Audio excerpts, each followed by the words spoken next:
The year is 1989, 1990. It's the turn of the decade.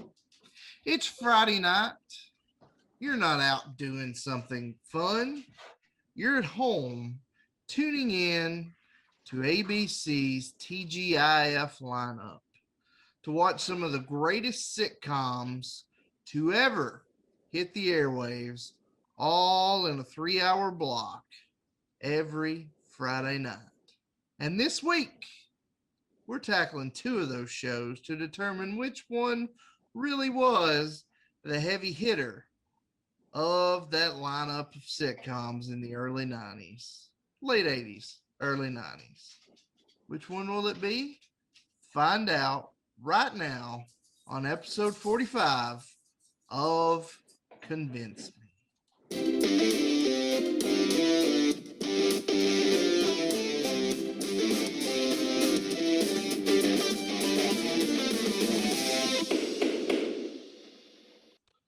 Welcome in, everybody. We are back. It's another week.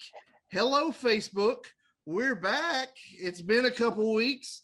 We're recording on time this week, as long as something doesn't happen to screw up this feed, which I'm not completely ruling out yet. We will wait and see. But we are back.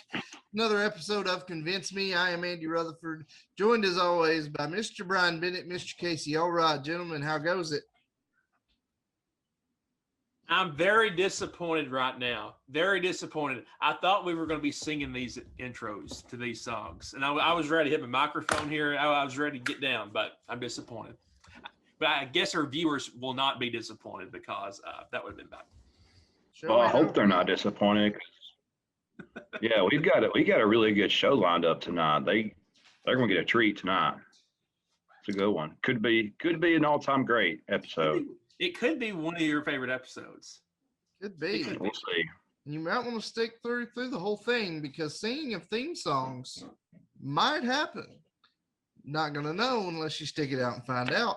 But before we get to any theme song singing, before we jump in our time machine and go back about 30 years, first things first, it's the weekly shill. Make sure you guys are following us on all of our social media.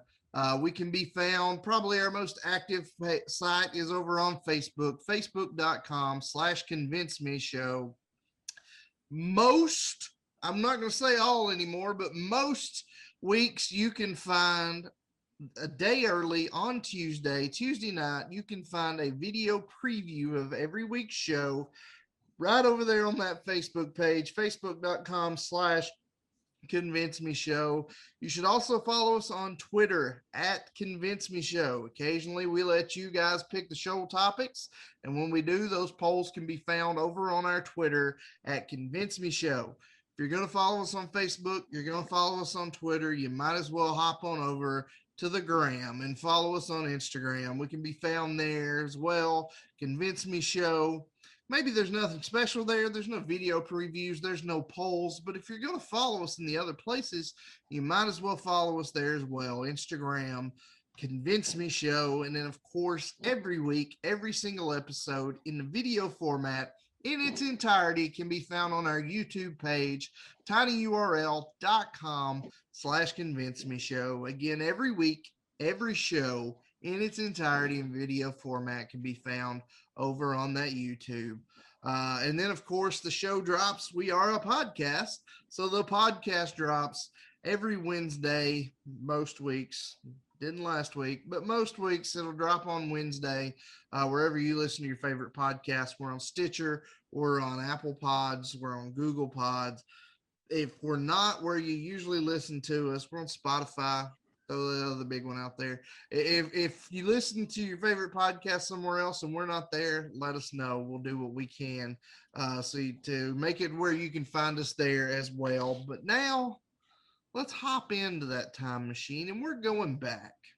We're going back to the turn of the decade, not the 20 teens into the 2020s, not the 90s into the 2000s. We're going back even further. We're going from that turn of the 80s into the 90s, where it shames me to say Mr. Elrod wasn't even alive which is vastly depressing to myself. We're And so Mr. old. Bennett. I know. But I vividly remember from that time frame, Friday nights, TGIF lineup. Not thank God it's Friday, but thank goodness it's funny. Over on the ABC network, there was a block of 3 hours, I think, at least two, if not 3 hours, of shows aimed at they were family shows, they were sitcoms, and some of the greatest shows of our time were over there. When you look back at it, you look at some of the lineups, and that original lineup was Perfect Strangers, which I think is one of the most underrated sitcoms of all time that a lot of people don't even remember anymore. But Perfect Strangers was there. The Dinosaur Show got its start on TGIF. I have a 3-year-old at home that suffers from the same disease as the baby dinosaurs called the Not the Mamas a lot of times. There was a Boy Meets World a few years later was on TGIF. Hanging with Mr. Cooper, another very underrated sitcom from the 90s, over on TGIF. But in that original lineup, probably the two heaviest hitters of that entire TGIF lineup, as the years have gone by, the two heavy hitters, the two shows that can still be seen today quite often in syndication. This week, we're talking Full House versus Family Matters. Mr. Bennett, you're going to be mediating this topic tonight. What are your thoughts going into it? Well, I was chit-chatting with you guys a little bit earlier this week, and I told you guys that as big as these sitcoms were, I never really got into either one of them. I know of them. I know stuff about them, but I was never one to sit down and watch these episodes religiously. So for me, it's really going to come down to literally the argument, because I really don't have a preference in this. So it'll be interesting to see what you guys can educate me on tonight. That hurts my soul, Bennett. I cannot believe you haven't been given the education that is Family Matters. It's disappointing, but I'm going to show you tonight. I'm going to show you that it is much better than one of the most overrated shows of all time, and that is Full House. Is this your opening? Is this start of your opening? Yeah, I'm preempting, right? Says the guy that in the pilot episode argued for Seinfeld. You want to compare Full House and Seinfeld? I don't think you want to do that. Well, you want to start calling things overrated. I mean, we can go down that road. All right, you guys ready for a coin toss? Let's do it. Do it. All right. Head. Got your pen and paper? No. Ooh, Sure enough. it does. Oh, it does. Okay. All right. Here we go. Okay. So around early 90s, 90, 91, we know Hulkamania was running wild on the world, USA. Also, around this time, these sitcoms were huge, and Urkelmania was running wild on everybody. Urkel was on everything: T-shirts, lunch boxes, you name it.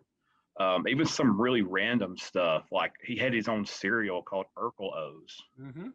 So I did a little bit of digging, and I come across a unopened cereal box of Urkel O's on eBay that had recently sold on February 7th.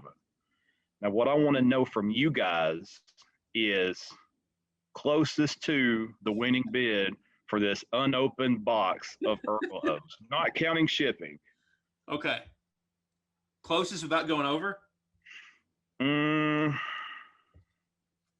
Yeah, closest without going over. Okay. All right. If y'all both go over, then we'll just go with closest. I'm in for the win. Elrod, you may have bought these, so this might not be fair. No, I've never bought any Urkel O's. It's very 90s. If you go look at the picture, it is so 90s. All right. I'm in. All right. $86.75. $86.75. Right. 420. Wow, you think a lot of those Oreos. People buy things crazy. That is true. And people are buying stuff like crazy right now. But believe it or not, both of y'all went over. Ooh. The winning bid was $44.95. Mm. Now, Well, see, that's that's a cereal. respectable. Open. That's But respectable considering what it is. But because a lot of times today, with the way people are about nostalgia, I was expecting a few $100s. that is true. But you got to think, maybe it's a $2 box of cereal, if that, back in 1991. And today you're selling it for 45 bucks. So I wish I could go back in time and just fill up a cart full of that stuff. It may not have been a thing, but what if you had took that $2.91, held on to it for about 15 years, and then bought Bitcoin with it? There you Then go. what would you be doing today? You be doing pretty well. Be a lot more than 45 bucks. We'd probably have more people listening to our show then. But you can't eat it. You can't eat the Bitcoin. So You shouldn't be eating 30-year-old cereal. you'd be surprised. All right, You'd be Elrod. surprised. I'm gonna go first. You were closest, so you go first. All right. I'll go first. Let's hear your opening statement. Bennett, when you think of the 90s, what comes to mind to you? Baseball. Baseball. What kind of baseball? Atlanta Braves. Oh gosh, 90s. Let's see. Yeah, baseball and cartoons. That's about it. That's about all. I'll help you out. I'll help you out a little bit. When I think of the 90s, a couple things come to mind. I think of MJ. MJ is what comes to mind when I think of the 90s. Him dunking on everybody. I think of the Backstreet Boys later in the 90s. NSYNC. I think of Bill Clinton in that little blue dress. That's what I think of when I think of the 90s. However, when you look at shows of the 90s, of course, my beloved Seinfeld, best show of the 90s. But if we're talking about the two shows tonight, it's no contest. Family Matters. Family Matters is, a lot of people don't realize this. It's one of the longest running sitcoms with a black cast. Right after the Jeffersons, you've got Family Matters. So you've got history behind Family Matters. One thing that Family Matters has that Full House doesn't have, or they might have had for one episode, is Steve Urkel. Let's just be honest. This is where this argument ends right now. One has Urkel mania running wild, baby. The other has Bob Saget. I should rest my case right now. We'll talk more about Steve Urkel tonight. We'll talk about the other characters, some really great actors on Family Matters, but Steve Urkel is the reason why Full House cannot touch it. They don't have that level of star power that can overcome Urkelmania running wild all over it.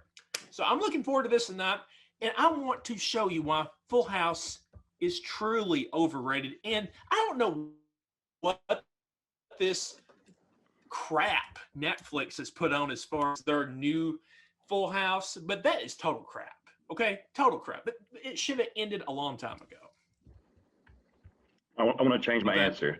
90s is Forrest Gump. There you go. That's my answer. You got it There we in. go. No, but for real though, like in the early and mid 90s, like when you went to school, every single person, coming up to you, did I do that? Did I do that? It was everywhere. So yeah, Family Matters Still was is. huge. Yeah. Right. What about Full House? What do you guys say about Elrod's shots he took at Full House? Well, as usual, I didn't pay a lot of attention to what Mr. Elrod had to say. I was still kind of caught off guard by your baseball answer that I don't know why struck me as hilariously as it did. However, that being said, something that, and we will get much deeper into the arguments, but something that I think Full House has that really not only just Family Matters, but a lot of other TV shows, especially of that time period, don't have, is a level of relatableness that you don't see back then. Because back then, and again, I'll get real deep into this later on, but what do you see when you see a sitcom? You see a mom, you see a dad, you see some kids, which is great. That's what nearly every sitcom is.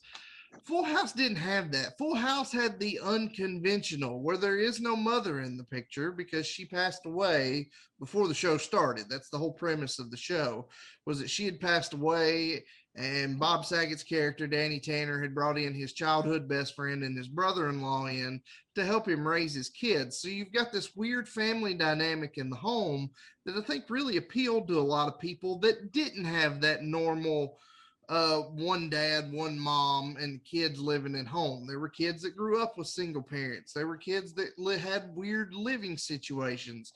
And I think this was the first show that I can think of that really reached out to those non-conventional people, and they could say, I can see myself in that situation. And I think another reason that it's one of the greatest shows of all time that we will get into is the staying power, the demand for it still. Elrod referred to the show on Netflix, and while I agree, I tried to watch it and I wasn't a fan. It's not very good.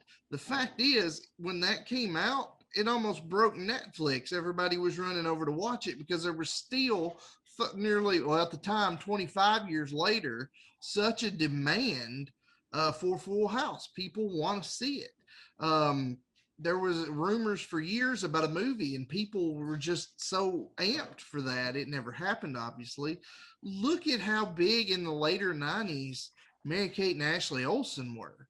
You don't talk about Urkel. The Olsen girls were household names, and people literally watched them grow up on Full House. In season 1, they were literal babies, and people watched these girls that took the nation by storm before they got old and weird and fell out of the limelight. People watched these girls grow up. There's still a demand for it, such staying power, such relatableness over really any other show of that era, are just a couple of the reasons, and then I'll go into more tonight, and I'll use those to show you why Full House was the better show of the two.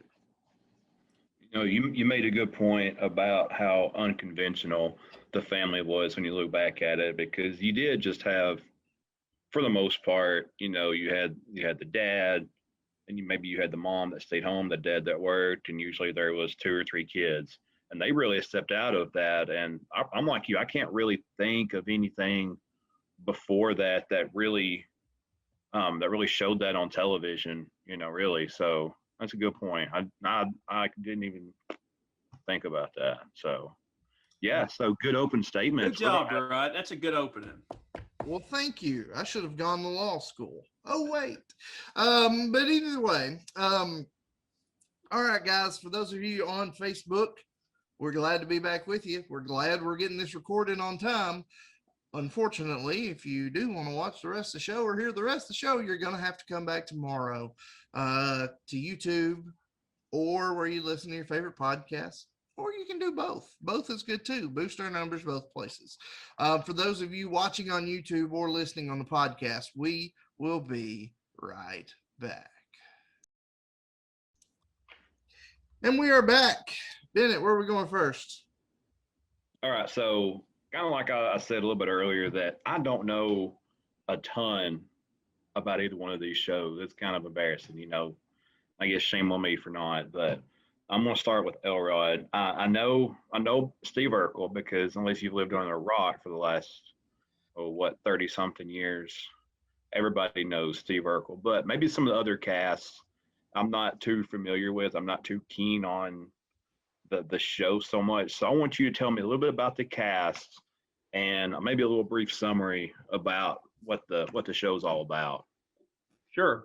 Well, Rut kind of talked about this show earlier. Perfect Strangers. Perfect Strangers was on ABC. It predated Family Matters. It was the basis of the show, or at least 2 of the main characters. Harriet Winslow was a elevator operator at a newspaper, and she was on the show every now and then. You would see her husband, Officer Winslow, that would come into the place.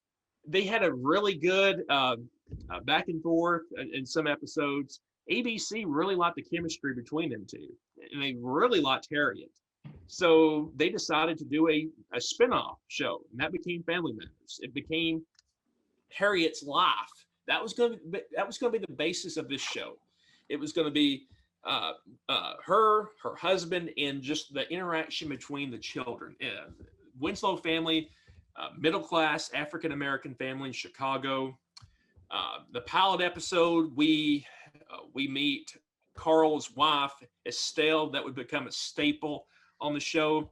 Harriet's sister, Rachel, kind of a similar situation with the Full House. She loses her husband. She moves in with the Winslows. So you've got that interaction. You've got a full family living in a tiny house. Now, when you think of Family Guy, and you said this earlier, you think of Steve Urkel. Steve Urkel was only supposed to be in one episode of Family Matters. That was the deal. It was going to be a one episode deal where you meet his crazy neighbor. When he first came on the scene, I think it was episode 5 or 6, it was crazy. People lost their mind over this character. So ABC signed him to additional episodes, and the rest is history. We'll talk more about him in a second. But in terms of the different characters on the show, of course, Carl Winslow.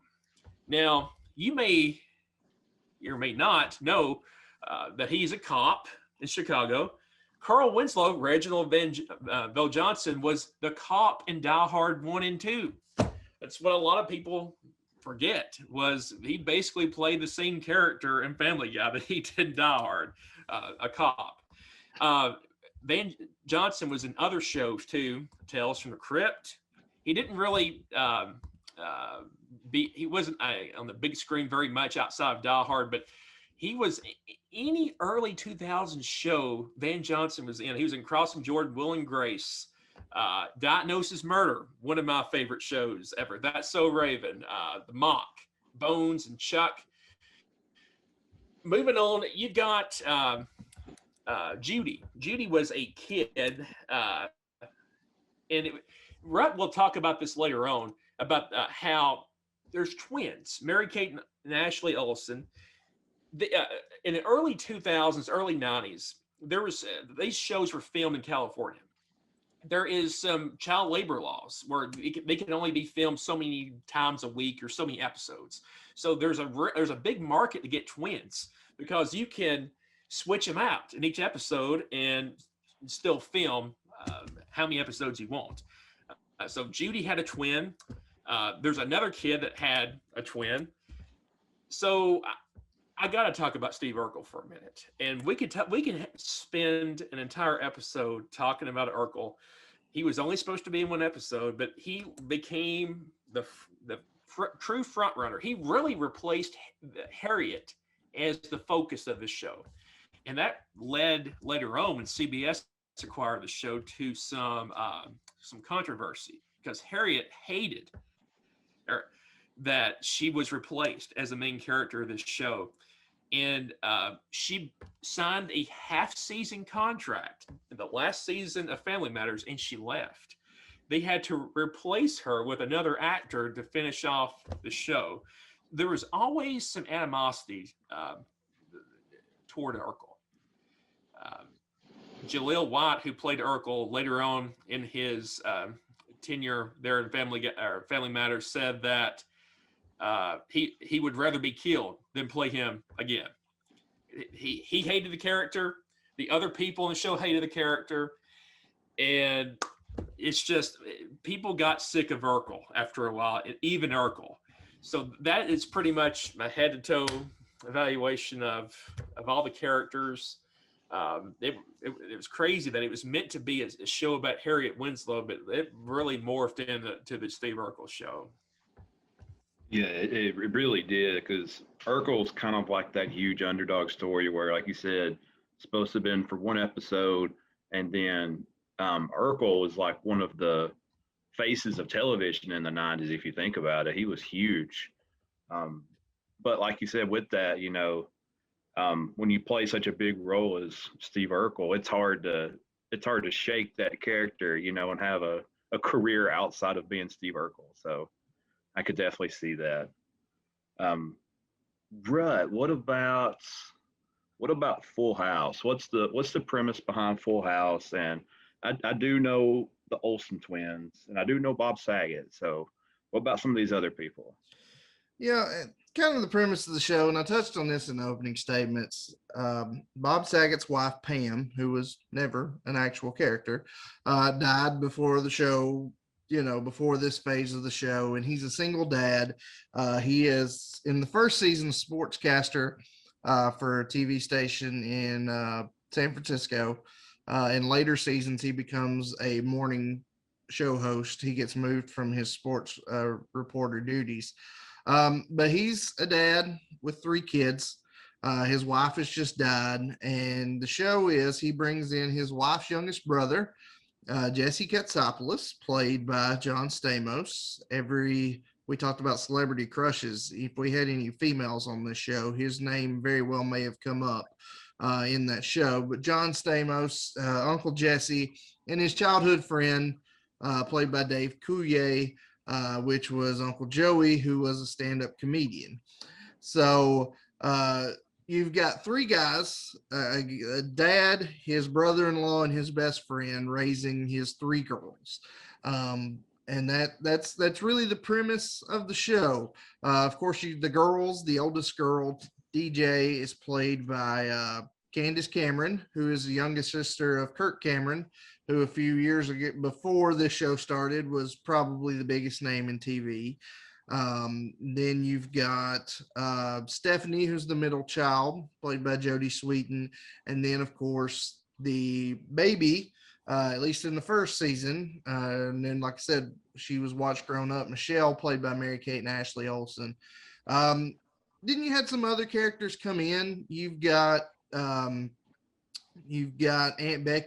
Becky, who comes in as the she and talk about somebody that's not supposed to be on there. She was supposed to be on the show for like 5 or 6 episodes in the second season, kind of a love interest story for Jesse, John Stamos's character, and then she ends up staying for the rest of the show. She came in season 2, ended up there all through all 8 seasons. So she became a mainstay. The annoying neighbor, Kimmy Gibbler, became a mainstay. When DJ got older, she had a boyfriend.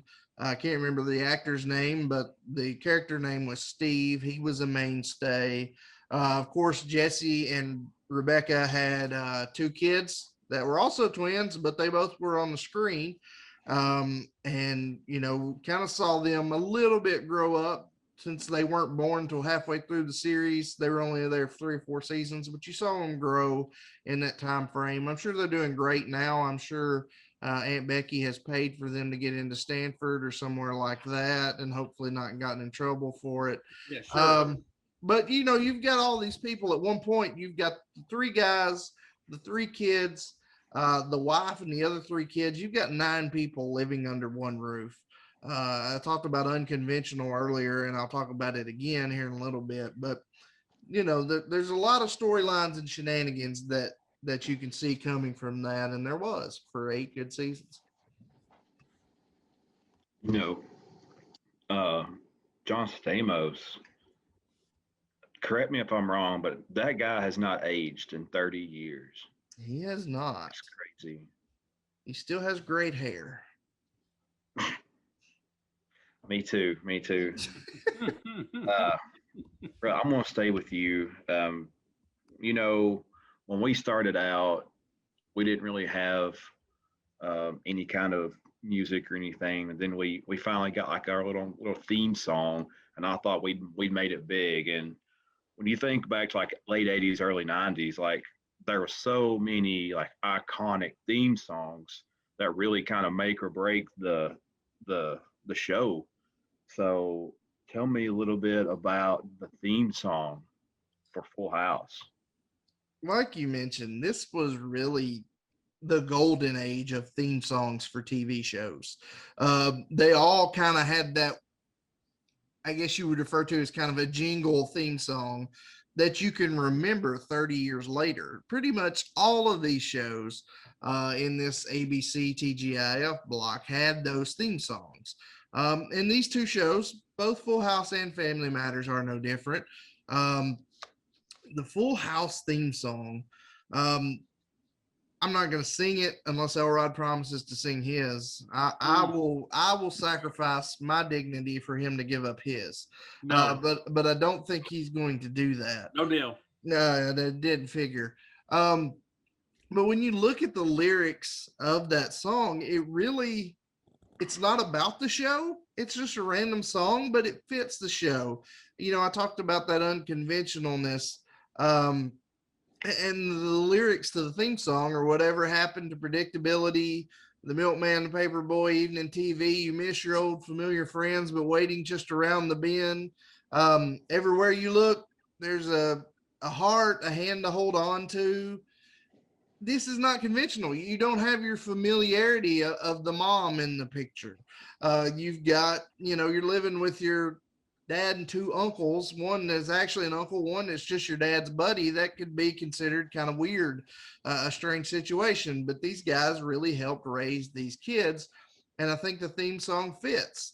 Everywhere you look, there's a heart, there's a hand to hold on to. It just really fits this show and kind of shows that bond they all had, that even though they weren't your typical normal prototypical family, they were still a loving family. And I think the theme song really fit the show here. Plus, it was really catchy of the jingle type, which I'll go ahead and sell for Elrod. So was Family Matters.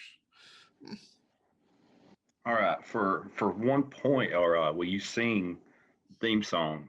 I will. I'm And not afraid to lose my whoa, credibility here. Yeah, I'll do it. I'll do it. No, I won't.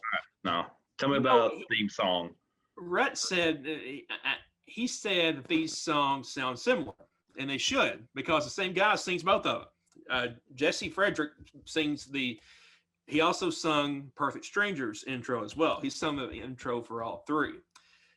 Now, it he did not have the original theme song for Family Guy. Why do I always want to say Family Guy when we talk about Family Matters? 4 times Family now. 4 times. I'm keeping It was- tally. Louis Armstrong's "It's a Wonderful World" was the theme song. See skies blue. It does not fit the show. Clouds of white. Do I get a point for this? For him? Dark Taking pleasant your days. point. Dark sacred nights. And I think to myself, what a wonderful world. I love me some Satchmo. I've been hijacked. Sorry. Hijacked. Go ahead. Well, I encourage you to go on YouTube and watch the original Family Matters intro with him. It just does not mesh. It is very odd. See it in the first couple episodes. That was the intro. The people initially, though, it didn't mesh, so they went to the old standby, Jesse Frederick, who had the Full House theme, who had the Perfect Strangers theme. He wrote a song called "As Days Go By," and I love the lyrics to this song. It starts off, "It's a rare condition this day and age to read any good news on the newspaper page. Love and tradition of the grand design. Some people say it's even harder to find." Even back then, people were. The intro goes to the fact that it's hard to find any good news about anything in the world. Family Matters was about family, right? That's the name, Family Matters. It's about the love that you have for your family. And that's what this intro and that's what these lyrics to this song really drill into. So they should sound the same because both of these songs are very good theme songs. It's a golden age of theme songs, and it's the same guy. So it should sound the same. It's really interesting because I had no idea it was the same guy. Maybe I'm the last I didn't either person. until I was doing the research. Okay, good. I don't feel as bad now. Good. One thing I kind of look forward whenever I'm trying to check out a show that I might be interested in is kind of, how relatable are the characters? How, can I relate to them? Is it something that relates to me or something I'm like, yeah, okay, I see that. let's start with you, Earl. How relatable is Family Matters? If I'm Well, in put terms down some of the family, in terms of Carl, Carl, you've got traditional father. He's a cop. He's he's kind of quirky. He Each Family Matters episode teaches a lesson. At the end of the episode, there's always this character is a problem, there's chaos, and then at the end there's a lesson. Sometimes it's Carl teaching a lesson about an issue with the family, or sometimes it's Carl learning a lesson about him being too hard or in the chaos. So each episode of Family Matters, there's a lesson that is learned. Harriet is your traditional mother. Uh, Much like Carl, she's more reserved. And Carl always finds himself in some crazy situations, especially with Urkel throughout the seasons. Then you've got Rachel, runs a restaurant.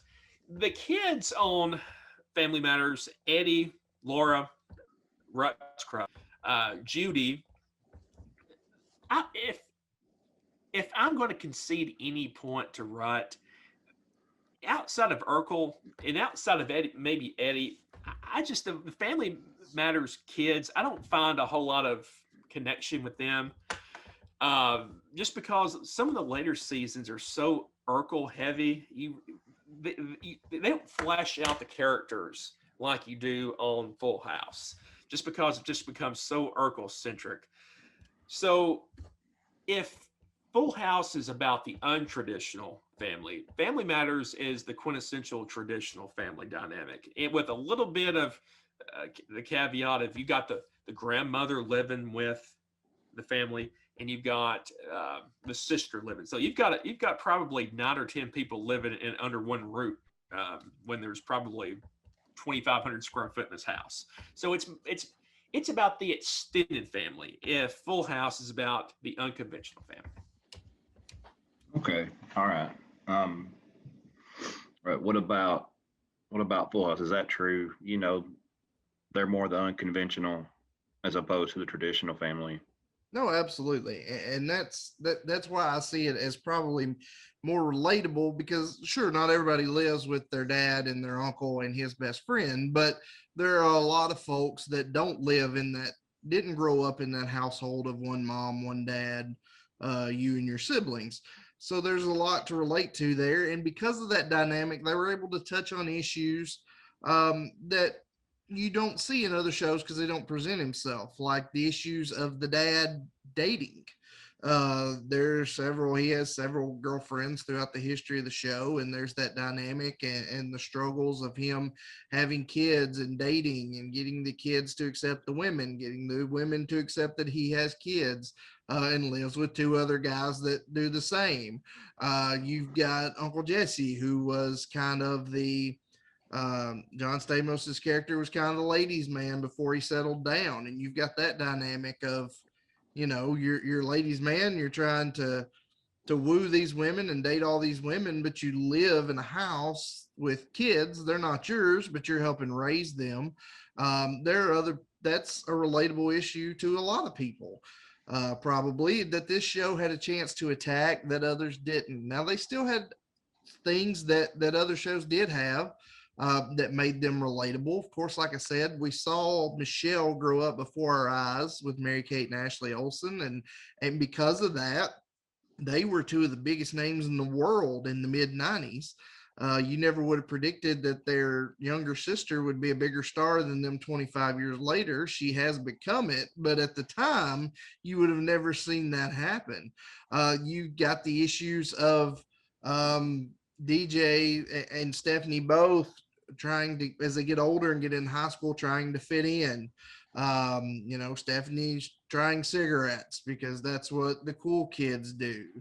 You see DJ dating and worried about her body image and things like that. So it was relatable and issues that other shows did touch on, but then it also had its own set of issues that could relate to people that, because of the dynamic of this show, other shows couldn't couldn't approach and couldn't go at those subjects, where Full House could, and that made it more relatable to more people.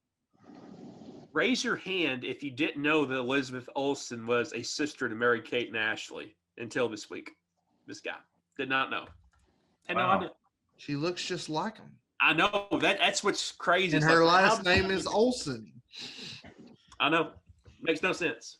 Great show. I did not give it a chance initially, but it's a pretty good show. Bennett, have you seen WandaVision?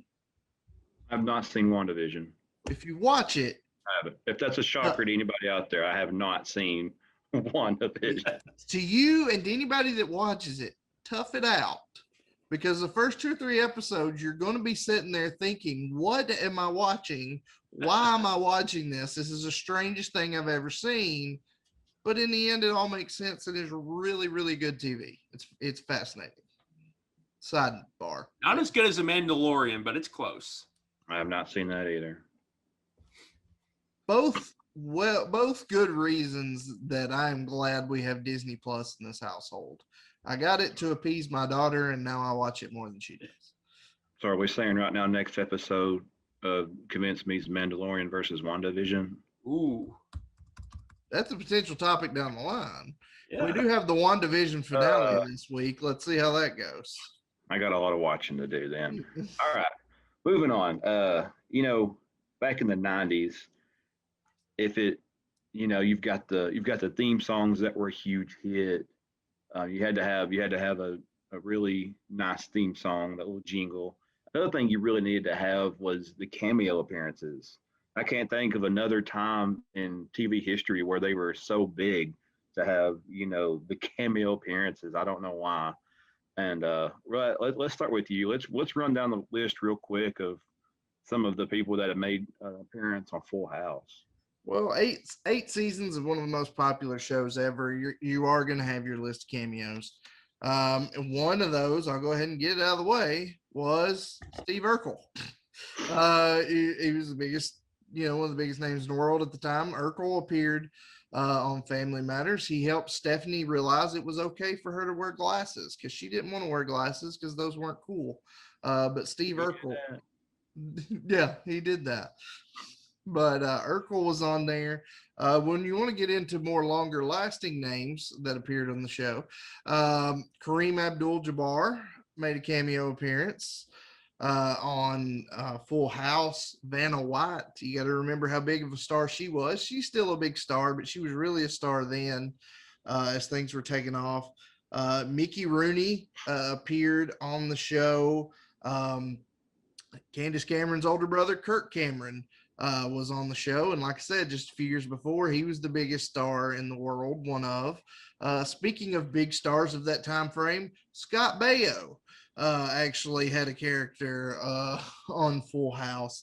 And you had several musical cameos just because, Uncle Jesse was in a band, Jesse and the Rippers. He had friends in the music industry. You had more than once the Beach Boys. The Beach Boys were actually on there several times because they were good friends of Uncle Jesse, because in real life they're good friends with John Stamos. So the Beach Boys made several cameo appearances on Full House. Little Richard made a cameo on Full House. Another big name, and another name that I had completely forgotten had made a cameo on the show, that in my research I hit it and it reminded me, but I had forgotten. And probably my favorite of these musical names, and Bennett, it is your favorite of these musical names, making a cameo in an episode of Full House was the one and only Frankie Valli. Who to those that don't know, myself, Mr. Bennett, big fans of Frankie Valli in the Four Seasons. We had the opportunity to see Mr. Valli in concert a few years ago. We were the youngest people there by at least 40 years, but it was quite enjoyable. And Frankie Valli here in the early 90s made a cameo on Full House. Seeing one thing too, Frankie Valli still had it even a few years ago. Absolutely. I applaud him for that. I'm sure I won't be able to do what he was doing when I'm his age. Um, that the Beach Boys things is interesting because if they're um, they're set in San Francisco, right? Hmm. So that would be, so the Beach Boys would be right there anyway. So that makes total sense. Okay, Elrod, you got some tough shoes to fill. We've got Beach Boys, we got Frankie Valli, Vanna White, Cream. What was Cream Abdul-Jabbar doing in there? That's what I want to know. He showed up for some basketball fundraiser and was out on the court with Uncle Jesse, giving him some life advice. All right, Elrod, did Cream Abdul-Jabbar ever block any shots against Urkel? He did. He did not. Not nearly as many cameos on Family Matters as Full House. This is a category that I lose. But uh, Urkel was on Full House. He was one of the biggest TV stars of that time. So one reason there was a crossover. ABC was trying to have the characters go between the shows, promote the shows. Urkel was also on Step by Step, Migo, and Boy Meets World. So he was on all four shows. I just want to interject here. If we're talking about these early 90s shows, here's my unpopular opinion of the day. I love Full House. The most underrated of all of those, and my favorite of those TGIF shows, Step by Step, was fantastic. Suzanne Summers was the mother in that, and she also made a cameo in Full House, and I forgot to throw that in there. So, okay, back to you, Elrod. He's singing my theme song. He's stealing my cameos. He's coming for it all now. Mm-hmm. Well, he does. I do have one cameo that he doesn't. There is an episode that they didn't tell Reginald Van Johnson about a star that was going to be on the show. And it surprised even him during the live filming of this show.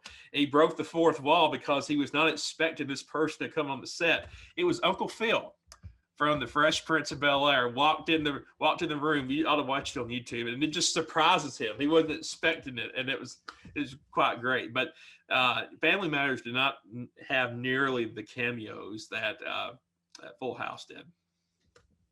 But we do have Uncle Phil, and True. Full House does not have Uncle Phil. Yeah, but you've got Urkel that went on Full House, though. That's true. That's how big Steve Urkel was. He was everywhere. That's crazy. Everywhere. All right, our last topic before we get into our closing arguments. It's a pretty important one. There's been a lot of times I'll go back and I'll find a season on maybe Hulu or Netflix or something. I'm like, oh yeah, I remember watching this 10 years ago, 15 years ago, 20 years ago, and I remember liking it. Then I'll go back and watch it, and it's outdated, it's cheesy, it's corny. I don't enjoy it near as much. Rod, I'm gonna start with you. What about Full House? Is it still as good today? Does it kind of stand up to the test of time, like it did back in the 90s?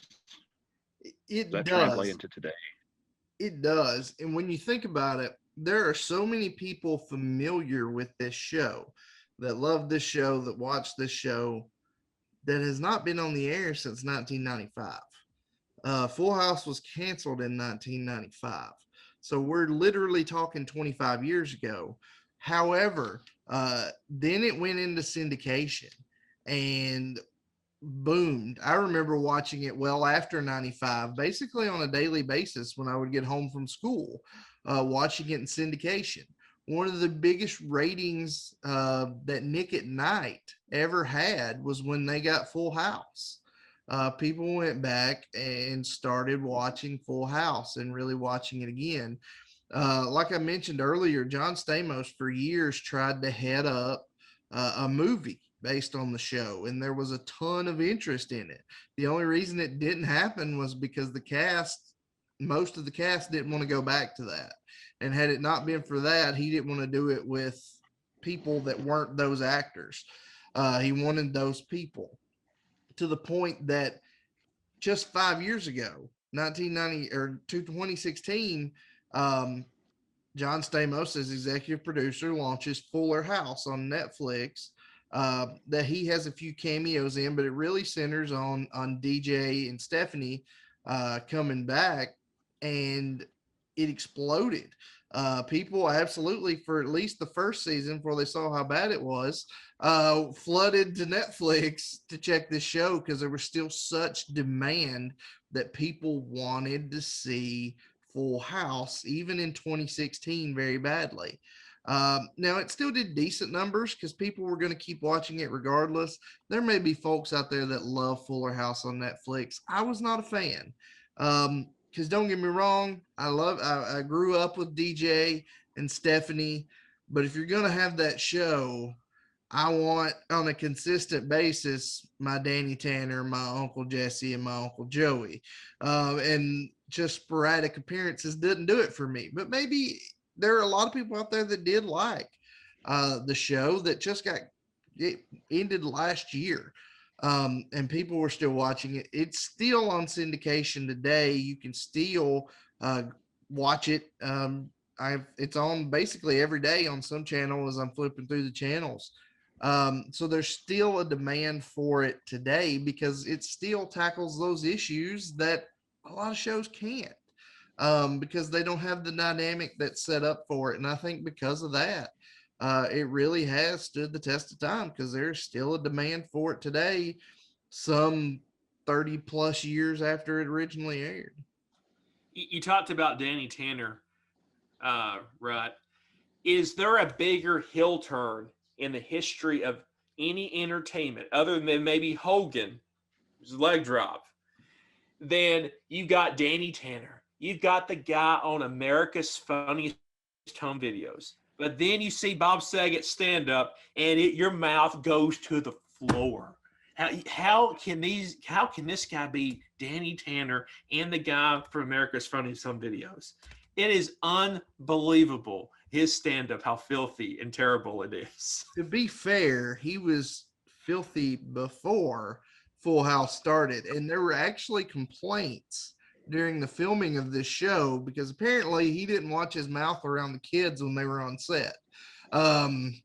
Apparently it wasn't a heel turn. He's been a heel the whole time. He just played a baby face in the show.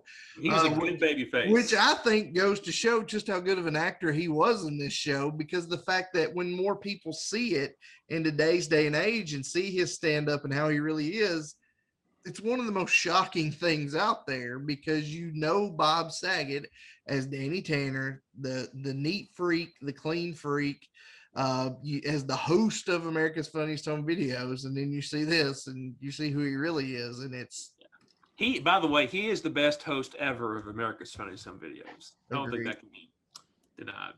Agreed. Hey, Tourette's guy made Bob Saget. He made him relevant. Bob Saget. Hey, I got a heel turn for y'all real quick before we get too far off course. What about Johnny Damon as a heel turn?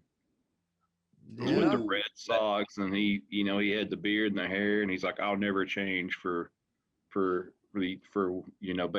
And 5 minutes later, dangled the golden gold money bags in front of him. He's like, "Oh, you want me to shave and cut my hair? Yeah, for sure. Where do I need to sign at?" How many comments are in that number? Yeah. All right. Trying to get back on course. Elrod, What about Family Matters? I almost said Family Guy myself. Family Matters. Do they matter today? Here, I would say the first 5 or 6 seasons stand the test of time. Those were the ABC seasons. ABC seasons were fantastic. It's only when CBS took over in the mid-90s, this show jumped the shark in terms of how ridiculous the show became. You have time machines. You have Stefan. Some people like Stefan Urkel getting in the transformation machine. He goes from a total little tiny nerd. He becomes cool Stefan after he transforms into this character. They go to space. it gets ridiculous, and it's indicative in the ratings too. They were going 15 or 13 clip on the Nielsen ratings on ABC, and it starts tapering off toward the end. The show starts getting ridiculous, but the first seasons, you can watch them on Hulu now, are fantastic, and the humor stands the test of time. The characters stand the test of time. But if you watch season 6 is all right, 7 and 8 and 9 when Harriet gets replaced mid-season, this show was on a downhill trajectory. But one thing I'll say about Family Matters is just the variety of different networks the show has been on. Initially, it was on WGN. Then ABC Family picked it up when it was in syndication. It was on BET, but it was also on Nickelodeon. So it is truly a show that goes across the spectrum. You can find it on any network. You can find it on regular cable. You can find it on BET, MTV too. And we talked about earlier that the Jeffersons are the only other African-American based show that had more seasons and episodes until Tyler Perry came along with House of Pain. He's number 2 now. 3 now is Family Matters. So it's got history on its side. It was on TBS Superstation for a long time. It's only recently come back on TBS, and it's been on BET. So it's truly been on almost every network, just because I think it's so relatable across any social, racial backgrounds. So it's truly a show for everybody. Go ahead, Bennett. No, I was just going to say that, I'm kind of surprised at how versatile it was. All the different stations that it was on. There's not many shows or sitcoms that say that they were on Nickelodeon and BET.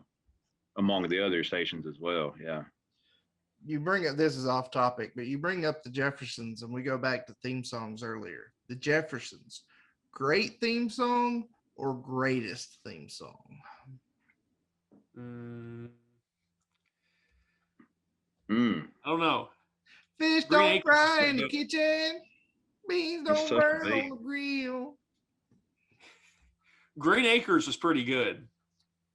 Green Acres was not nowhere near as good as Jeffersons. I put MASH over Green Acres. Andy Griffith Show is great too. No words, just The whisper. show's great. Yeah, that's pretty iconic too. Come on. Ooh, this is gonna be a Moving Mount on up to the side. All in the Family. We'll save this. I'll take that as a viable argument. I love me. Thank you. I appreciate that. Archie and Edith. Oh, Archie. Oh yeah. For the wakeling We need to have a TV Land themed episode. guys we- like us, we we will. had it made. For sure we will. Those were the days. How many points have I won just because he has sung tonight? Have I up to 4 or 5 now? How many points have you won because he Yeah. sung? Yeah. 0. Oh, Why gosh. would you win points? Because I'm not the one singing, so I should get the points. Okay. I'm whatever. sparing our listeners from their eardrums bursting. I don't know. I kind of wanted to hear some singing, but it's okay. All right. I don't have any questions, mainly because I'm just taking this all in, trying to process all this information. So let's dive right into the closing arguments. Elrod, I believe you went first in the opening, so I'll let you kick us off here. I'm going to keep it short and sweet, Bennett. That's what I like. Short and sweet. This comes down to preference, I think. He's brought up some good points about how Full House is about the unconventional family, and that applies to a lot of people in this country and around the world. But in terms of a sitcom, I have watched Full House, not nearly as much as Rod, and I have seen a whole lot of Family Matters. In terms of the comedy, in terms of the crazy situations they find themselves in, Family Matters is superior in terms of the comedy. Now, I've talked about how later on Family Matters really jumps the shark in terms of the ridiculousness of the show, going to space and all of that. It's pretty ridiculous. But those core first 5 or 6 seasons, when you put it up against the prime seasons of Full House, I think more times than not, Family Matters comes out on top. because of star power with Urkel. There's a lot of people out there that like Family Matters that dislike Steve Urkel. They think it's too Steve Urkel heavy, but he really makes the show. I don't see how you can like Family Matters and dislike Steve Urkel, because he's basically 70% of the show. I like the lessons that the shows teach, and they resonate today about different issues they encounter. I like the extended family dynamic, that everybody living under one roof. I like that. Um, Family Matters is a show that you can watch an episode and pick up on something that you didn't see. You can watch the same episode over and over again and still laugh. Family Matters has stood the test of time. It's on Hulu. It's still a fantastic show. I've never been a big fan of Full House for whatever reason. I like Bob Saget, I like Stamos, but I was never really a fan of that show. But I'm a tremendous fan of Family Matters. I think it stands the test of time. It comes down to pure preference on what show you like. Brett, take us home. Mr. Elrod, how can you make an entire show? How can you make an hour argument about the greatness of Family Matters and not once mention Waldo? You have disappointed me greatly. You don't even know what show you're arguing. You said Family Guy 4 times. Family Guy is superior to both these shows. Okay, 1 point. There we go. That's like comparing apples and car mufflers to me. But anyway, I'm not going to beat the dead horse too much, but Full House gave you situations, dynamics. You could tackle issues with this show that a lot of other shows couldn't, because of the unconventional family. There is no mother figure, at least not in the beginning. Aunt Becky kind of takes on that role. But you got 3 guys raising 3 little girls. And that exposed the show to a lot of dynamics, to a lot of situations other shows just couldn't touch, because they didn't have the foundation there to do so. The cast is a fantastic cast. The world loved Mary-Kate and Ashley. They watched them grow up. John Stamos has gone on. He's still a star. He still has great hair. He does fantastic yogurt commercials now. Bob Saget had his run on the TV show Entourage. People love Bob Saget's stand-up now just because it blows their mind. But it blows their mind because of Full House, because people see Bob Saget as Danny Tanner, and Bob Saget is not Danny Tanner in any sense of the word. But great theme song. It's relatable. It had all sorts of stars popping in: the Beach Boys, Frankie Valli, Suzanne Summers. And most of all, there's still a demand for it today, some 30 years later. Fuller House was not a great show, in my opinion, and it got 5 seasons on Netflix because people still want this show. The original show was 8 seasons. Fuller House got 5 because people still wanted this show. It stands the test of time. The cast, the premise, pretty much all these subtopics we have listed, it checks the box. It's just one of the greatest sitcoms of all time. It was a staple in that ABC TGIF lineup, as was Family Matters.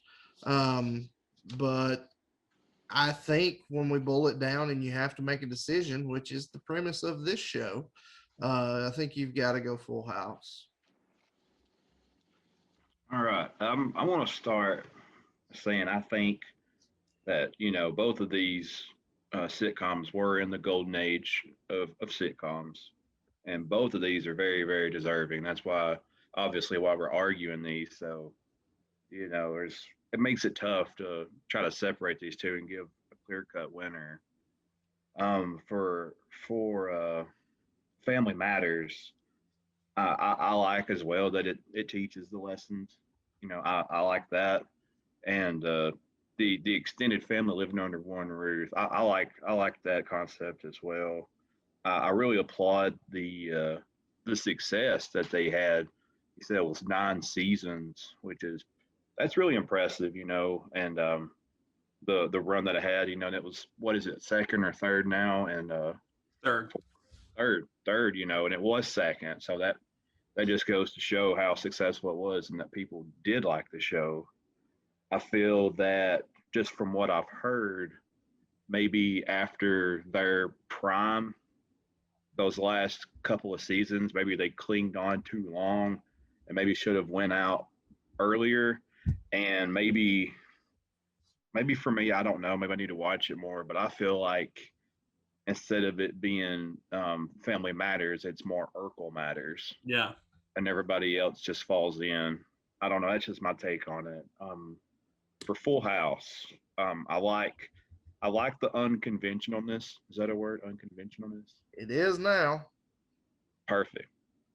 That's really groundbreaking. I guess when I was a little kid and watched it, it didn't really register with me until kind of just now thinking about it, how unique and the different dynamics that it could present. I think that's genius how they spun that, with everybody else following a cookie cutter mold of this is how a family should be, this is how we're going to portray it on TV.